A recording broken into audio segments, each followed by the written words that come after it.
150 people वरच्या खोलीमध्ये जमली होती. 150 सफिशियंट आहे सगळ्या जगाला पवित्र आत्म्याने भरण्यासाठी, ती आग लावण्यासाठी. Praise the Lord.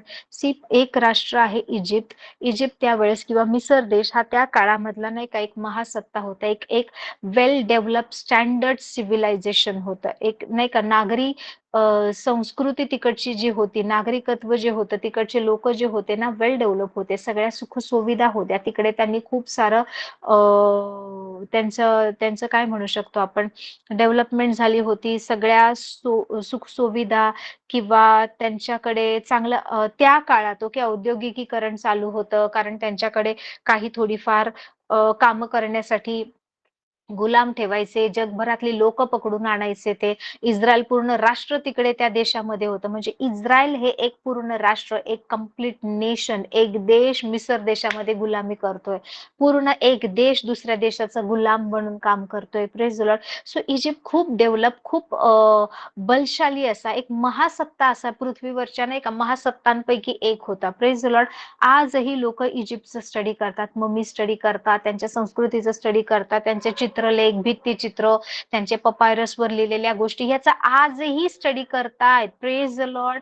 आजही लोक त्यातून वेगवेगळ्या गोष्टी शोधायचा प्रयत्न करतायत. आजही कित्येक लोक नाही का यामध्ये पीएचडी करतायत, मास्टरी करतायत आणि तिकडे जाऊन आपले वर्ष घालवतायत की नाही का म्हातारे होईपर्यंत तिकडच्या संस्कृतीचा अभ्यास करतायत, तिकडच्या जुन्या सगळ्या गोष्टींचा अभ्यास करतायत. सो त्या काळामध्ये हे एक नावाजलेला नाही का देश होता. या देशाला महासत्ता म्हणून पाहिलं जायचं. Praise it was a डायनॅस्टी.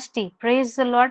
आणि असं होतं की या संपूर्ण देशाला या देशामधून स्वतःच्या लोकांना इस्रायलाला बाहेर काढण्यासाठी परमेश्वर फक्त एक माणूस पाहत होता. तो होता मोशे, जो घाबरून आपला देश सोडून आपल्या लोकांना सोडून मिद्यान देशामध्ये पळून गेलेला आहे. मिद्यान देशामध्ये पळून गेल्यानंतर तिकडे एक साधारण मेंढपाळ म्हणून जो काम करत आहे, ज्याला परमेश्वर पाचारण करतोय की उठ जा, इस्रायलाचं रडणं, माझ्या लोकांचं रडणं, आक्रोश माझ्या कानी आलाय, जा तुला असं करायचं. आणि तो म्हणतो मी नाही जाणार. तो स्वतःच्या कमजोरी दाखवतोय, स्वतःच्या नाही का दोष दाखवतोय की मी जड ओठांचा आहे, मी नाही का बोलू शकत नाही, मला काही कळत नाही, ते लोकांनी बोलल्यावर मी तिकडे काय करणार, मी फारो समोर कसं उभं राहणार, मला नाही जायचंय, मला नको सांगू, मला नको पाठव. त्यांनी विचारतील कोणाच्या नावाने आला, मी काय नाव सांगू, ते म्हणतील काय चिन्ह दाखवतोस, मी काय दाखव. सो जो स्वतःच्याच कमजोरीकडे बघतोय, जो आज एवढा वयस्कर झाला आहे आणि जो तिकडे पळून गेला आहे, जो तिकडेच आज 40 वर्ष झाले राहिलेला आहे, अशा व्यक्तीला परमेश्वर बोलतोय एका राष्ट्राला वाचवण्यासाठी, एका राष्ट्राचं तारण करण्यासाठी हा नाही म्हणतोय. स्टील तरी सुद्धा नाही का सो परमेश्वर त्याला एकट्याला पाचारण करतोय. आणि मग ज्या वेळेस तो जातो, ज्या वेळेस तो संपूर्णपणे परमेश्वराला नमन करतो किंवा समर्पित होऊन चालतो ना, त्या एकाद्वारे परमेश्वर राष्ट्राला बाहेर काढतो. त्या एका पुढे ना फारो टिकू शकला, ना पूर्ण इजिप्त देश, मिसर देश जी महासत्ता आहे ती टिकू शकली. त्यांचं कुठलं चिन्ह, चमत्कार, शस्त्र त्याच्यावर चाललं नाही. ज्या ज्या गोष्टी, ज्या ज्या पीडा परमेश्वराने सांगितल्या, मोशे बोलला, त्या देशावर आल्या. एकही जण मोशेचा सामना करू शकलं नाही. एकही जण किंवा एकही पीडा इस्रायली लोकांवर आली नाही. So always it starts with one person. हा एक मोशे पुरेसा होता. इट वॉज नॉट मोशे होताना नाही, तो मोशे बनला देवाच्या सानिध्यामध्ये जाऊन. He became that Moses. Okay. परंतु ज्या वेळेस बोलावलं त्यावेळेस नाही का एक जीवनावर, जसं तुमच्या जीवनावर पाचाराने, माझ्या जीवनावर पाचाराने एक योजना घेऊन जन्माला आलोय, तसं हा एक योजना घेऊन जन्माला आलेला होता. परंतु त्याच्यामध्ये चालण्यासाठी सुद्धा त्याला देवासोबत एक कॉन्सिक्रेटेड, एक पवित्र, एक सेपरेट केलेलं, एक स्वतःला नाकारणारं जीवन जगावं लागलं. ओके. तो ह्या सगळ्या प्रोसेस मधून गेला. परमेश्वरासोबत त्याने इतके दिवस घालवले की त्याच्यामध्ये काय बदल होतोय त्याला कळले नाही. When he used to climb up the mount Zion. Okay. ज्यावेळेस तो सियोन पर्वतावर जायचा, तो सिनाई पर्वतावर ज्यावेळेस तो जायचा, नॉट माउंट जायन, ओके, सायनाय. ज्यावेळेस तो सिनाई पर्वतावर जायचा आणि तिकडे परमेश्वराच्या सानिध्यामध्ये बसायचा 40 डेज. ओके. त्यावेळेस नाही का तो इतका गौरवाने भरला जायचा, त्याला नाही कळायचं त्याच्यामध्ये काय झालं. पण ज्या वेळेस तो पर्वतावरून खाली यायचा, लोक त्याच्याकडे बघायचे नाही, हा जाताना जो मोशे होता तो येतानाचा मोशे नाही, हा काहीतरी वेगळा. We can not look at his face. तो त्या रेल्म मध्ये, त्या गौरवामध्ये, त्या सानिध्यात जाऊन यायचा. तिकडे असंच जाता येत नाही. तिकडे तिकडे जाण्याआधी तुम्हाला स्वतःला नाकारावं लागतं. तुम्हाला सगळ्या गोष्टी सोडाव्या लागतात. आणि when you say Lord in your presence, आणि तो तिकडे अन्न पाणी न खाता, विचार करा, तो खात नाहीये, पीत नाहीये 40 दिवस, याचा अर्थ तो मरतोय, त्याचं शरीर कमजोर होतंय. But though his body was dying, he was living because his spirit was more active. त्याचं शरीर जरी नाही का अन्न पाण्या वाचून होतं, परंतु त्याचा आत्मा बलवान होत होता, देवासोबत होता. परमेश्वर नाही का, मनुष्य परमेश्वराच्या मुखातून निघणाऱ्या शब्दाने जगेल. सो त्यावेळेस तो हे अन्न खात नव्हता, हे पाणी पित नव्हता, पण देवाच्या मुखातून निघणारा शब्द, he was taking everything, he was absorbing everything. आणि त्या पित्याच्या मुखातून निघणाऱ्या शब्दाने तो त्या काळामध्ये जिवंत होता. आणि तो अजून तरुण झाला, अजून चांगला झाला, अजून गौरवी झाला, की पूर्ण राष्ट्र, इस्रायल राष्ट्र, निवडलेली लोक मोशेच्या तोंडाकडे पाहू शकले नाही.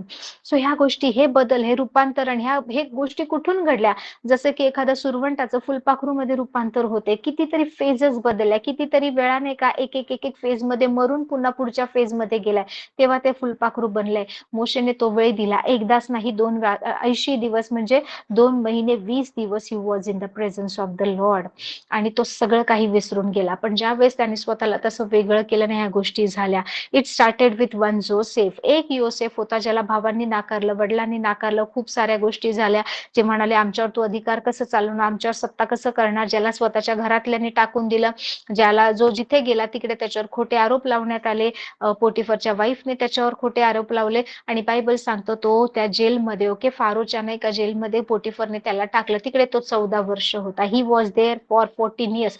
14 वर्ष जो गुन्हा त्याने केलाच नाही, ज्या शिक्षेच्या पात्र तो नाहीये, ते जे पाप त्याने केलंच नाही, त्याची शिक्षा तो भोगतोय, परंतु तरी सुद्धा त्याने कुरकुर केली नाही, तो रडला नाही, नाव ठेवली नाही, दोष दिला नाही. दोज 14 इयर्स वॉज, दे वर his years in the preparation. 14 वर्ष तो अशा प्रकारे वेगळा केला गेला, तो त्या दशेमध्ये, त्या गोष्टीमध्ये राहिला, त्या जेलमध्ये, जी चूक त्याने केलीच नाही, परंतु ती भलेही बाह्य रीतीने वाटते की नाही का, एक रेपिस्ट म्हणून हा शिक्षा भोगतोय, परंतु जर आपण नीट पाहिलं, आत्मिक दृष्टीने पाहिलं, तर तुम्हाला कळेल, परमेश्वर येणाऱ्या दिवसासाठी त्याला तयार करत होता. जर तिकडे तो गेला नसता, तर पोटिफरच्या घरातला सगळ्यात उत्तम दास, सगळ्यात फेथफुल सर्वंट म्हणून मरेपर्यंत तिकडे तसाच राहिला असता. Praise the Lord. फार तर फार त्याला नाही का कोणीतरी बायको दिली असती, मुलं झाली असती, तेवढ्यामध्ये राहिला होता. परंतु परमेश्वराचं त्याच्या जीवनावर एक वेगळं पाचारण होतं. ही परमेश्वराने त्याला त्या प्रोसेसमध्ये घालवलं. एक योसेफ लागला संपूर्ण इस्रायलाला आणि सगळ्या जगाचं पोट भरण्यासाठी, दुष्काळाच्या दिवसांमध्ये नाही का, देवाच्या बुद्धीने काम करण्यासाठी, लोकांना त्या उपासमारीपासून, त्या दुष्काळापासून वाचवण्यासाठी एक योसेफ पाहिजे होता. पण त्या एक योसेफला सुद्धा 14 वर्ष त्या जेलमध्ये जी शिक्षा केली नाही, जी चूक केली नाही, त्याची शिक्षा भोगावी लागली. Praise the Lord. नंतर मग फारोला स्वप्न पडतो आणि फारो बोलवतो त्याला, आणि हा जातो भेटायला. त्याचे दिवस एका रात्रीत बदलतात. पण एक रात्री नाही का, फारोला स्वप्न पडले, कोणी सांगू शकत नाही. फारो त्याला बोलवतोय आणि सकाळी हा शेविंग वगैरे करतोय मस्त, आणि फारोला भेटतोय आणि त्याचं लाईफ बदललं. हे एका दिवसाची स्टोरी वाटत असेल, त्याच्या मागे एवढ्या वर्षांचं प्रिपरेशन होतं. एवढी वर्ष, ही 14 वर्ष जेलमधली, भावांनी नाकारलेली ती वर्ष, पोटिफरच्या घरात काम केलेली ती वर्ष, किती वर्ष परिवारापासून दूर झालाय तो, तेवढ्या वर्षांचा नाही का इतिहास होता, तेवढ्या वर्षांचं प्रिपरेशन होतं. सो कधी कधी तुम्हाला वाटेल तुम्ही पिडले जाताय, जाचले जाताय, तुमचा छळ केला जातोय, लोक तुम्हाला नाही का नावं ठेवताय, तुम्हाला कोण रेकॉग्नाइज करत नाही, but that might be the period of preparation. कदाचित ती तुमची वेळ असेल, जी येणाऱ्या सीझन मध्ये तुम्हाला पुढे बाउन्स बॅक करायला लावणार आहे, तुम्हाला पुढे घेऊन जाणार आहे. सो एक योसेफ गरजेचा होता सगळ्या जगाचं पोट भरण्यासाठी. Praise the Lord. महासत्ता होती, इजिप्तमध्ये तो होता, मिसर देशात होता, फारो त्यावेळेस पण होता, ओके, त्यांचा राजा होता, मिसरच्या राजाला फारो म्हणतात, सगळं होतं. परंतु तरी सुद्धा जर याच्याकडून ज्ञान त्यांना मिळालं नसतं, जर योसेफने सोल्युशन दिलं नसतं, तर एवढं सगळं नाही का डेव्हलप आणि एवढा सगळा प्रगत देश असून सुद्धा मिसर देश सुद्धा दुष्काळाच्या वर्षामध्ये होरपळून निघाला असता.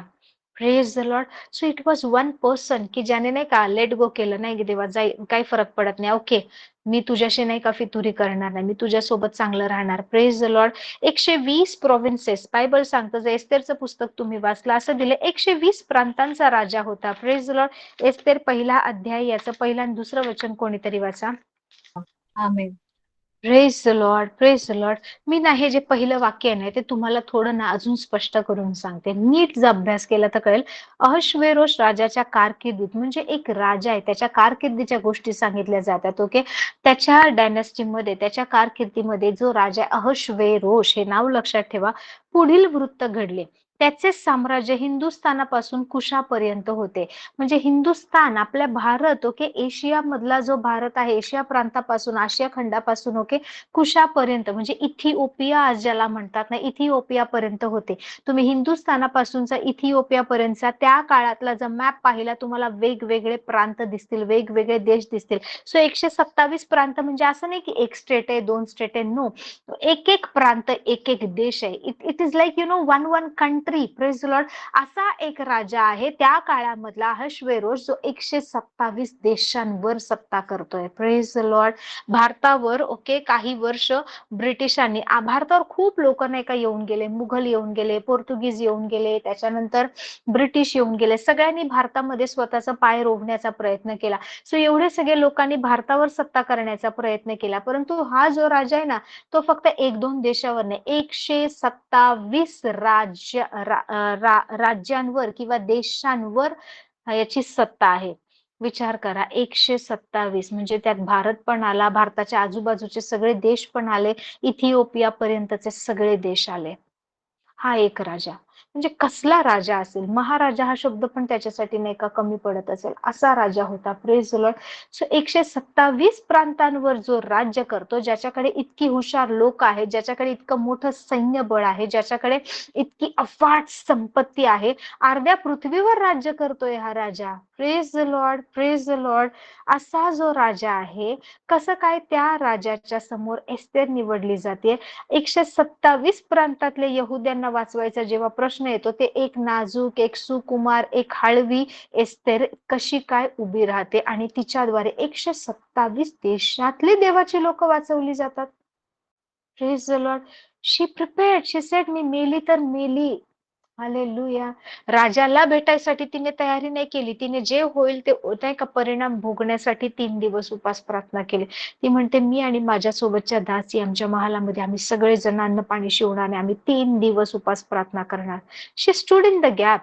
त्या फटीमध्ये, त्या गॅप मध्ये नाही का, त्यामध्ये ती उभी राहिली, जिथे नाही का एकीकडे नाही का मृत्यूचा नाही का जाहीरनामा निघाला आहे आणि दुसरीकडे लोकांबद्दल आहे, देवाच्या लोकांबद्दल. Praise the Lord. थांबलीये त्याच्यामध्ये ती. काय करू? मेली तर मी पण मरेल यांच्यासोबत. आज हा 127 देशांचा राजा आहे. त्याला काही स्त्रियांची आणि खूप सुंदर सुंदर मुलींची कमतरता नव्हती. नो. Praise the Lord. असं नाही की एस्तेरच्या रूपाकडे पाहून तो भाळला किंवा एस्तेर इतकी सुंदर होती की त्याने येऊ दिलं नाही. त्याने ज्या वेळेस वष्टीला नाकारलं, ती त्यावेळेस जगातली सुंदर होती. एस्तेरच्या आधी जी त्याची महाराणी जी होती, ओके, हा महाराजा आहे तर महाराणी आणि इतर वेगळ्या राण्या तर होत्याच, ठेवलेल्या स्त्रिया अनेक होत्या. Praise the Lord. वष्टीला त्याने एका गोष्टीवरून नाकारलं का, की राजाने सांगितलं की सगळे लोक आलेत, वष्टी तुझं सौंदर्य दाखव. तिने नाकारलं. तिने फक्त यायला मनाई केली, त्याने तिला त्या पदावरूनच हाकलून टाकलं. तू माझी पत्नी नाही, महाराणी नाही, कोणी आजपासून तुला ओळखणार नाही. Praise the Lord. She lost her position in the palace. Praise the Lord. शोषण राजवाडा. जर याच्याबद्दल गुगलवर स्टडी करा, कसा होता तो पॅलेस, काय राजवाडा होता, म्हणजे शब्दात वर्णन करू शकणार नाही असं आहे. Praise the Lord. शोषण राजवाड्यामध्ये ही एस्तेर पोचली. वस्ती तिकडून काढली गेली आणि ही पोचली. So she prepared. लॉर्ड, जी तुझी इच्छा आहे ती. मला माझ्या पदाचा विचार नाही, मला काही विचार करायचा नाही. मी इथे राहिले तर राहिले, नाही राहिले तर राहिले. मी आज मेले तर मेले, पण मी उभे राहणार. मी लोकांसाठी मध्यस्थी करणार. Praise the Lord, praise the Lord. एक नेहेम्या लागत होता, जो नाही का गुलाम होता. तो त्या राजाच्या हातामध्ये, ही वॉज अ कप बेअरर, प्याला द्यायचं काम करायचा. एक नेहेम्या पाहिजे होता यरुशलेमेचे तुटलेले कोट बांधून काढण्यासाठी, ज्याला तर अधिकार पण नाही, यरुशलेमेत जाऊ शकत आहे, दुसऱ्या देशामध्ये विकलेला आहे. It required only one Daniel. एक दानियल पाहिजे होता. तुम्हाला माहितीये, दानियल हा बॅबिलॉन प्रांतामध्ये, ओके, हे 3 इब्री पुरुष असं म्हटलं जातं. शद्रक, मेशक, अबेदनेगो आणि डॅनियल हे 4 लोक त्या बॅबिलॉन मध्ये विकले गेले. तिकडे नाही का गुलाम म्हणून राहिले. तिकडच्या लोकांना लोकांची संस्कृती हे शिकले, पण त्यांनी देवासोबत कॉम्प्रोमाइज केलं नाही. तुम्ही जर नीट दानिएलचं पुस्तक वाचाल तर तुम्हाला कळेल, ज्यावेळेस त्यांना पकडून नेलं, नबुकदनेस्सर राजा होता, नंतर त्याच्यानंतर त्याचा मुलगा येतो, नंतर त्याच्यानंतर अजून एक दुसरा राजा येतो, 2-3 नाही का राजे येऊन जातात, पण डॅनियल त्याच्या पोझिशन वरून हलत नाही. राजे बदलले, राज्य बदललं, डॅनियलची पोझिशन कोणी हलवू शकलं नाही. शद्रक, मेशक, अबेदनेगोचं पद कोणी काढून घेऊ शकलं नाही. Praise the Lord. This is our identity. मी कुठेही असेल, कसाही असेल, माझ्यामध्ये जो ख्रिस्त आहे नाही का, तो सगळ्यांना दिसेल. Praise the Lord. सो राजा बदलत गेला. Hallelujah. Praise the Lord. Praise the Lord. राजे बदलले, राजे आले गेले, त्यांनी वेगवेगळे नियम लावले आणि नाही का वेगवेगळ्या गोष्टी घडल्या, पण दानिएल त्याची पोझिशन कोणी घेऊ शकलं नाही. हाव? त्यांनी त्याची प्रार्थना चुकवली नाही, त्यांनी त्याचं देवासोबतचा वेळ कॉम्प्रोमाइज केला नाही. मी माझ्या देशात असू दे किंवा मी गुलामगिरीत असू दे, मी माझ्या परमेश्वराचा आहे. आर वी सेइंग मी माझ्या ख्रिस्ताची आहे. आपल्या घरात 4 पाहुणे आले आले आपली प्रार्थना होत नाही. पाहुण्यांसाठी हे करायचे ते करायचे, प्रार्थनेला वेळच भेटला नाही. कोणाच्या बर्थडे पार्टीला गेलो, आज प्रार्थनाच झाली नाही. दिवसभर काय कपडे घालू, काय नाही, काय गिफ्ट देऊ, शॉपिंग मध्ये वेळ गेला. कोणाचं लग्न आलं, माय गॉड, आठवडाभर गेलाच समजा, प्रार्थनाच होत नाही आपली. का नाही होत माहिती? कारण आपल्यामध्ये ख्रिस्तापेक्षा जास्त बाकी गोष्टी आहेत. हालेलुया. Praise the Lord. सवय लावली नाहीये. मी म्हणत नाहीये की नाही का आपण सगळेजण परफेक्ट आहे, पण आपण सवय नाही लावली की नाही, फर्स्ट क्राइस्ट, बाकी गोष्टी नंतर. आपण ना सहज गिवअप करतो. आपल्याला नाही का, येस आम्ही कृपेमध्ये, आमचा ख्रिस्त एवढा चांगला, एवढा प्रेमळ आहे म्हणून आपण इतकं सहज घेतोय. जर ख्रिस्त एवढा चांगला आणि एवढा प्रेमळ आहे ना, तर त्याच्या प्रेमाचा अंदाज घ्या. खोली, लांबी, रुंदी मापायचा प्रयत्न करा, त्यामध्ये उडी मारायचा प्रयत्न करा. आज कदाचित तुम्ही जे सहन करताय ना, ते योसेफ प्रमाणे असेल, मोशे प्रमाणे असेल किंवा दानिएल प्रमाणे असेल, काहीही असेल, पण ती गोष्ट तुम्हाला तुमच्या नाही का कॉलिंग कडे, पाचारणाकडे नेणार. ह्या गोष्टीला नाही का असं नका म्हणू की मी काहीच वाईट केलं नाही पण माझ्यासोबत असं घडतंय. No no no no no. तुमच्यासोबत वाईट घडत नाहीये, तुमच्यासोबत काहीतरी अद्भुत घडणार आहे. त्यासाठी पायऱ्या रचल्या जात आहेत, त्यासाठी तुम्हाला तोडलं जाते, त्यासाठी तुम्हाला तयार केलं जाते. सो ह्या दिवसांमध्ये जरी घायाळ झाले, जरी दुःखी झाले, जरी तुटले गेले, त्या दिवसामध्ये तरी विखरू नका. स्वतःला सावरा. ख्रिस्ताच्या नावाने पुन्हा उभं राहा. Praise the Lord. 14 वर्ष योसेफ जी चूक केली नाही त्याची शिक्षा भोगतोय, तरी सुद्धा त्याच्या भावांबद्दल त्याच्या डोळ्यामध्ये अश्रू येतात. त्याला भावांना कधी मिठी मारतो असं झालंय. एकदा पण बोलत नाही. तुम्ही मला विकलं ना, बघा आज मी कुठे आणि तुमची काय परिस्थिती, तुम्ही माझ्यासमोर अन्न मागायला आलाय. एकदा पण बोलला नाही तो. Praise the Lord.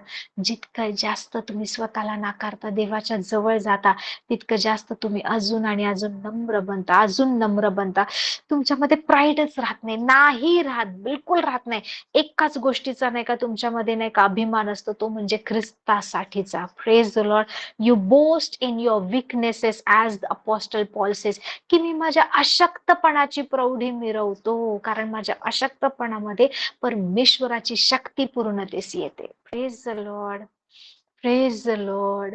सो आपला परमेश्वर खूप महान आहे, खूप चांगला आहे.